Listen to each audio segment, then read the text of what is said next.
Kwalolomwela ekotwalola mayo, kwalolomwela ekotwalola, kwalolomwela yo.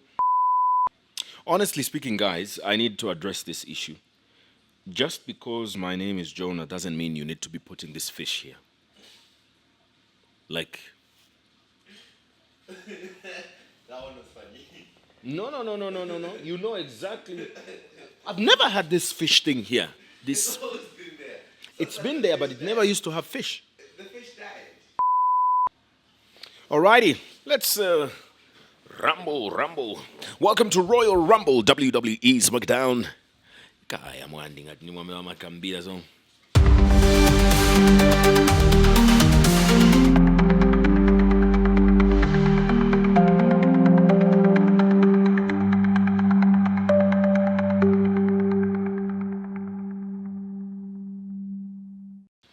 Ladies and gentlemen, welcome. All right. That's good. Thank you. Thanks a lot. I appreciate it. All right, like we need to get serious, because every time you upload, I kind of run out of things to... But anyway, that's very kind of you. And I appreciate that you give me this warm welcome. But officially, welcome to Zambia. What a day! My name is Dingindaba Jonah Buyoya, and I'm delighted to be here. I don't know why, but I feel like this is too loud, guys.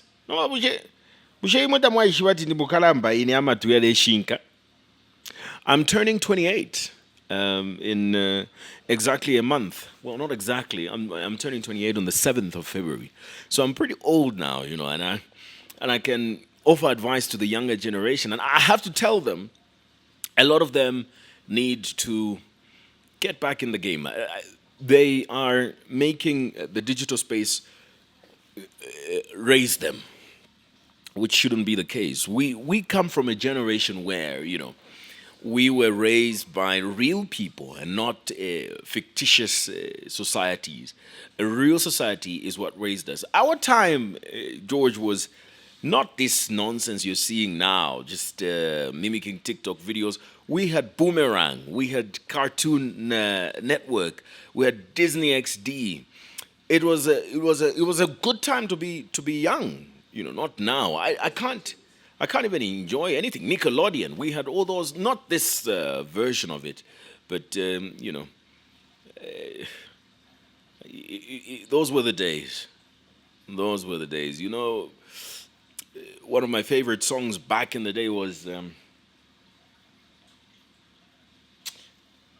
No one. The last part. The And we had Akon. We had Akon. I've seen these youngsters now making fun of Akon. Oh my goodness. This podcast is going to lose its way very soon because I'm starting it by talking about random things.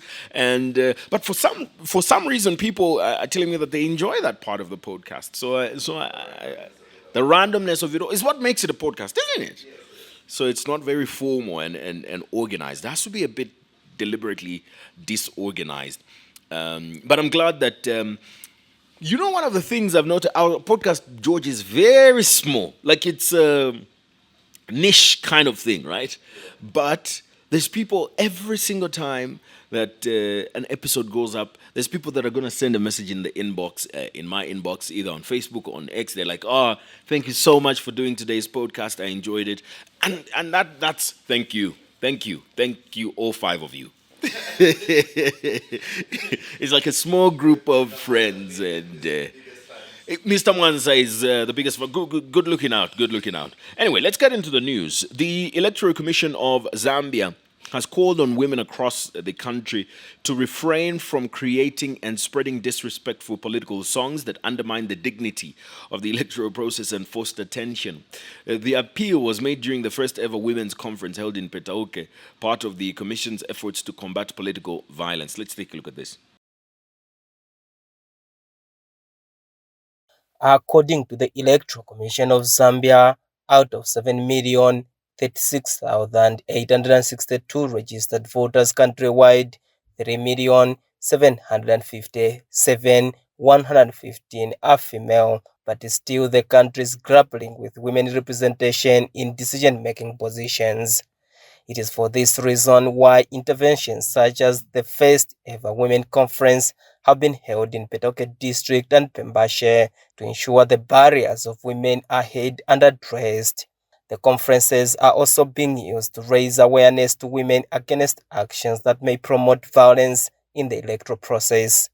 The Commission wishes to appeal to you all to say no to violence at all costs. I know that you are very good at singing, and I've heard some of the songs. Some of them are very abusive. Some of them, they belittle others. But we are the singers. Because we are the singers, we are the ones who are perpetrating that conflict. Sometimes from the songs, people even start fighting. Isn't that so? In Petoke Central Constituency, there is a total number of 70,108 registered voters, out of which 39,569 are female. However, the just held nominations, no woman was adopted and even standing as a member of parliament. What are some of the barriers hindering women? What the chairperson has said is very true. Sometimes we sing songs that irritates the other camp. But after learning this today, we are ready to be change agents in the community.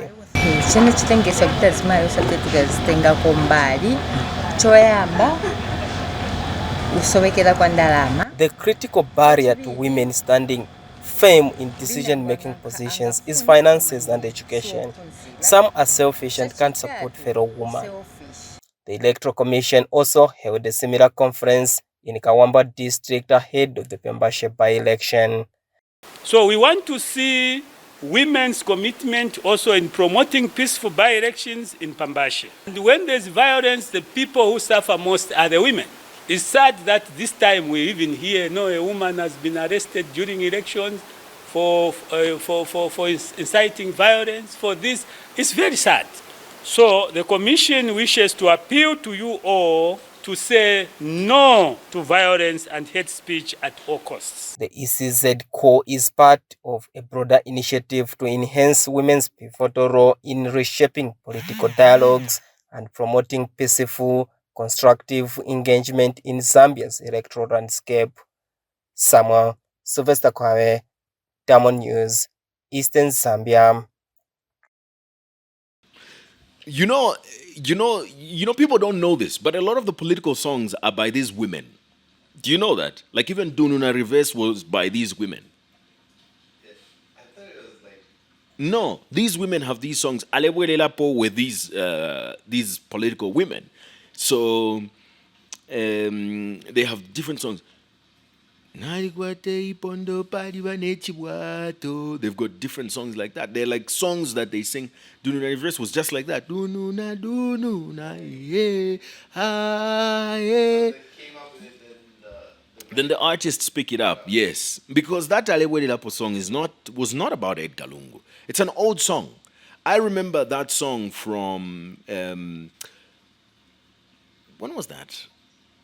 When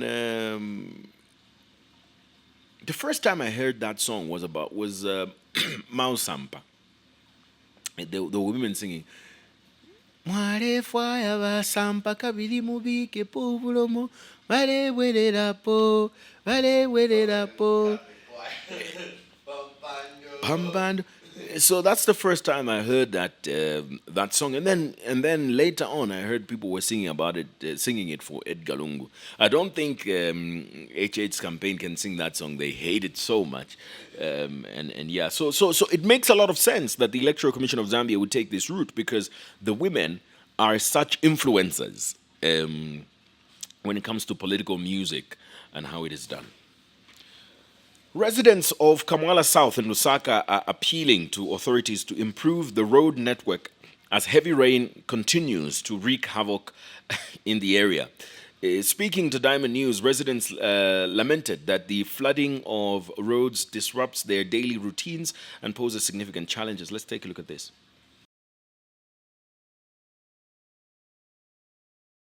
Flood-prone Kamala South residents are calling on authorities to urgently address the poor state of roads in the area, emphasizing the need for durable and well-maintained infrastructure to withstand the rainy season. It's a big challenge, but sometimes we find that we try by all means, as you can see in the background. We put some sacks so that children are able to pass accessing the school.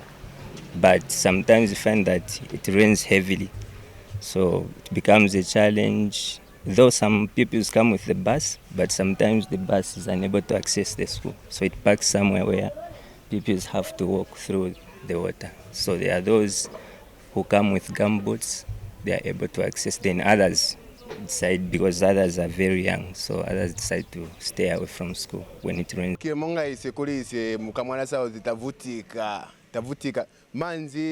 The road here is a problem. I am a mechanic by profession and this makes my work very difficult. You see that car over there? It got stuck in the middle of the road. Even movement in the night here is impossible. Some online hailing service companies even refuse to draw clients past this stretch. The councillor needs to look into this.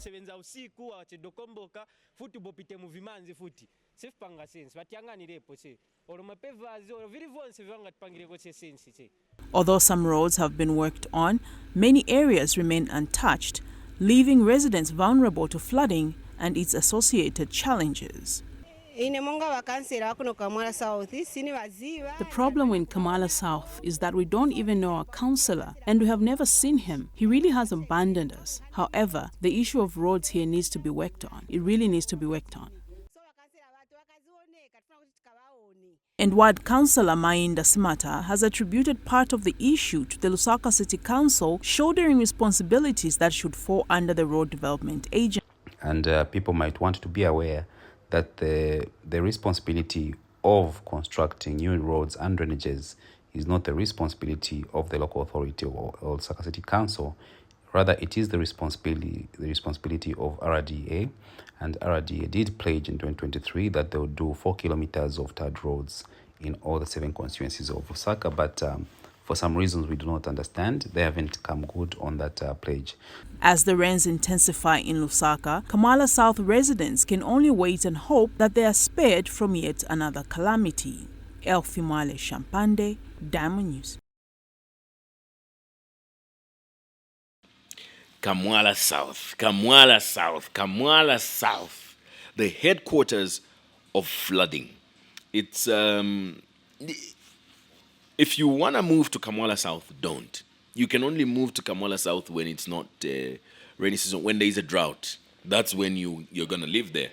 When it's raining, I think it's because of the way it's designed. Kamala South is like a place that was built in a dam. Like it's a valley of sorts. Like it's just down there, and because of that, water doesn't have a proper drainage system. So majority of the water in the city goes there, because you've got Matero this side, you've got this other side of town, and they are on higher land, and then it's down there. So the water goes there. That place gets flooded. It's the place where you're gonna see a beautiful house that has the mattresses and it's like a swimming pool. That's Kamala South. So Diamond TV yesterday confirmed that Francis Kapwepwe, who is popularly known as Why Me because of his TikTok handle, is alive after visiting him at the Livingstone Correctional Facility. And the visit obviously dispels recent rumors that were circulating on social media about his condition. Some people were saying that he had died.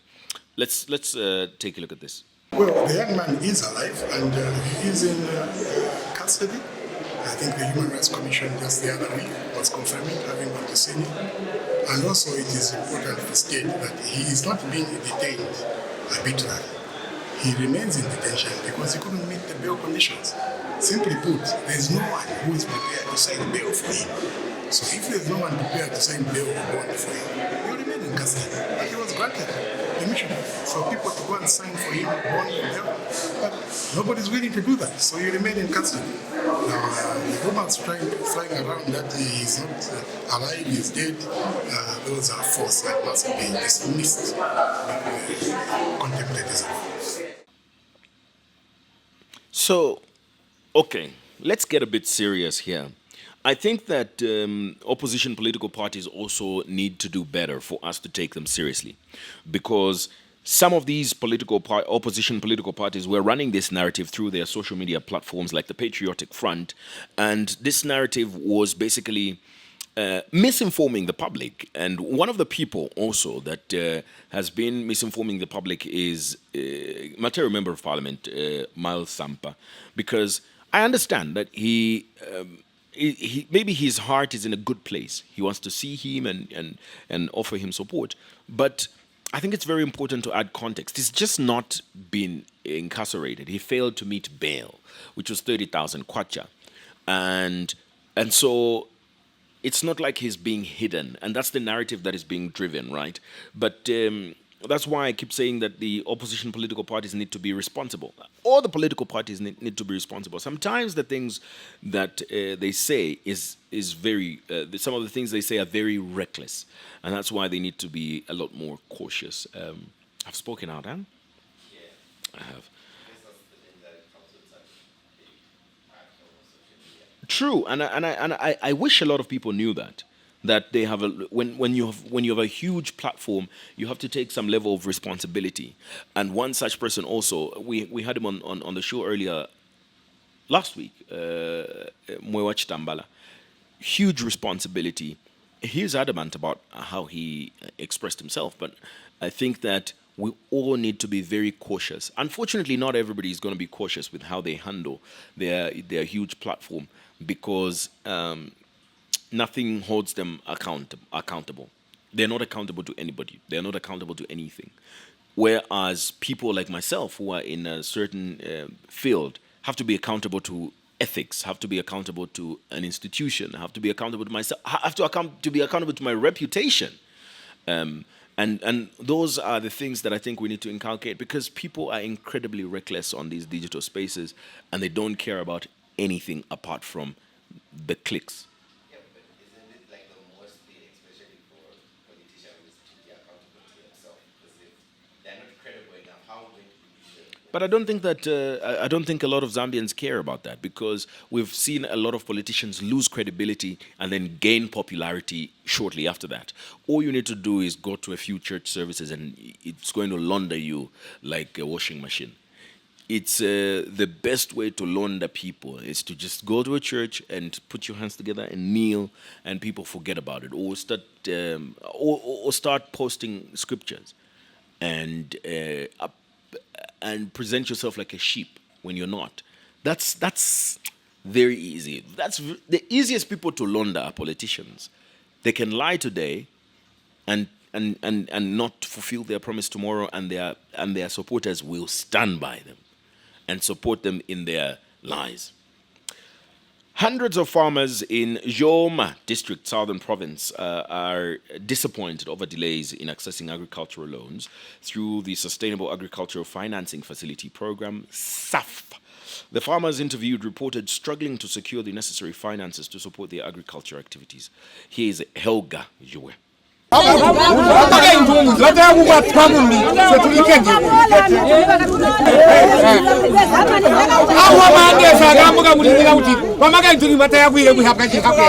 Atujengipe abatwambire masimpe neni twakazwa mu fisi bakatwambira tele munabweza kuloni so kino chindi twakaba yati kuloni twatani twabweza loni ono kino twakahanga mapwe kutwabwa kusamba iyi ubwa imwi kuti tuhangebo mapo twakahanga nkwali government itatujengipe aichichita ntangararaba yanata ikotupa twinke tukakupone mu life nyonya njo tuyividegare kataliga kuruza azihubwa zisu tukara kusobotoba pemba ibantu barabona barachinja ibantu bonse barabona kuzotenga mani ma account takwata bapegwe ma account pe bali mbulimbo bamba bonse imalaya ateni batwambire batwihibisha uti tako mali bantu bende balimbi bonse babule ncho balindira.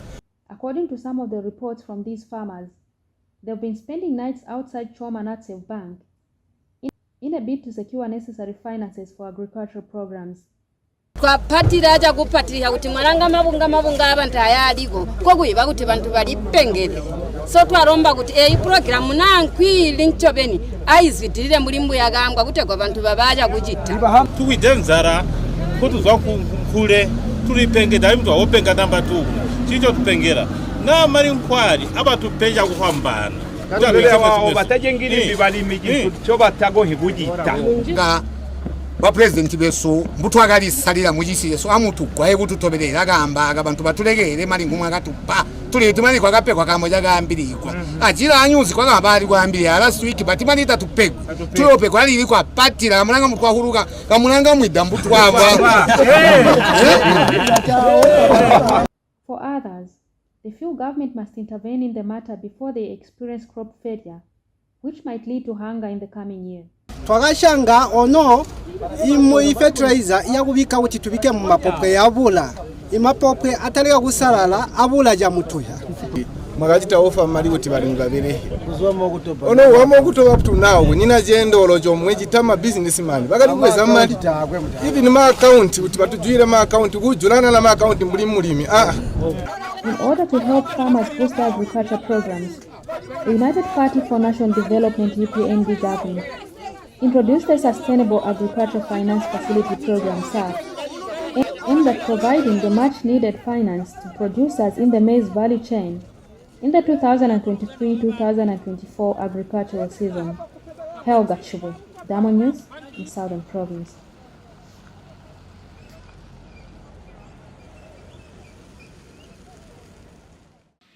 So these initiatives are great, but there's one thing about government funding, is that it never comes through.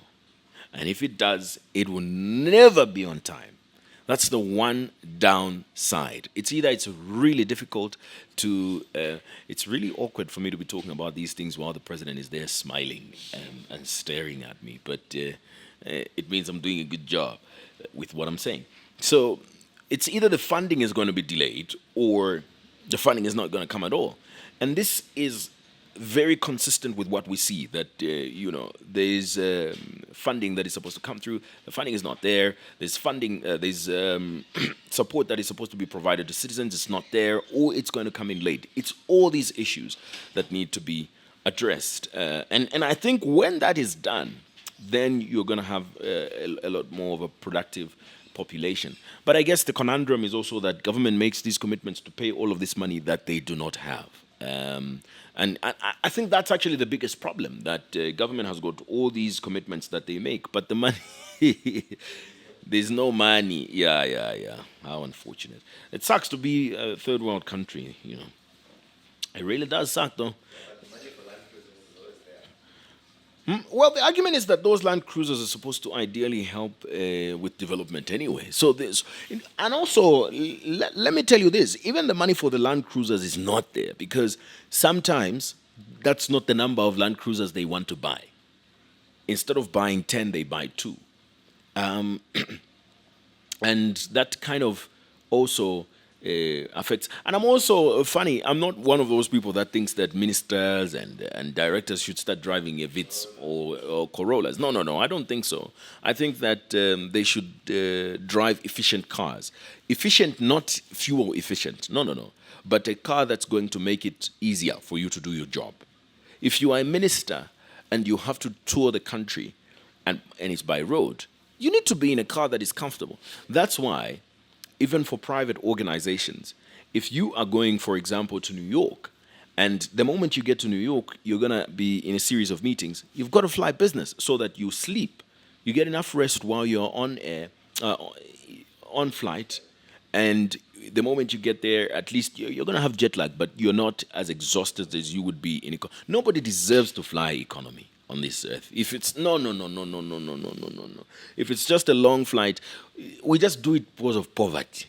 Otherwise, nobody deserves to fly economy. You have to rest, especially if you're going for work. You have to rest. So if somebody has to do all this work, and listen, George, today I'm not defending ministers, but it's a lot of work. It's a lot of work to hop from one place to the next, and so all those incentives are supposed to be a part of the package. Even for the president, those incentives, I don't have a problem with them. The only problem that's there is that you get all these incentives, but you're not able to deliver the work. Those are the problems. That you get all these incentives, but you're not able to deliver the work. That's where the problem is. But anyway, that should bring us to the end of our episode today. Thank you so much for joining in. We shall be back. We shall be back on Monday, because today is Friday. So we don't do this on Saturday and Sunday. Even the Bible says you must rest.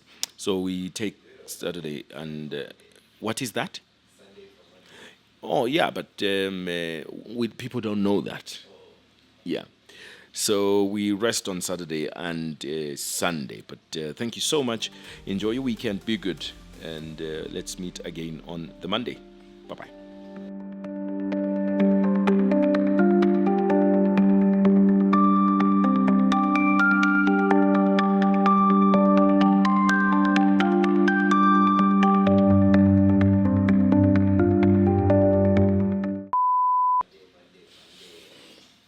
Let's answer that question on Monday.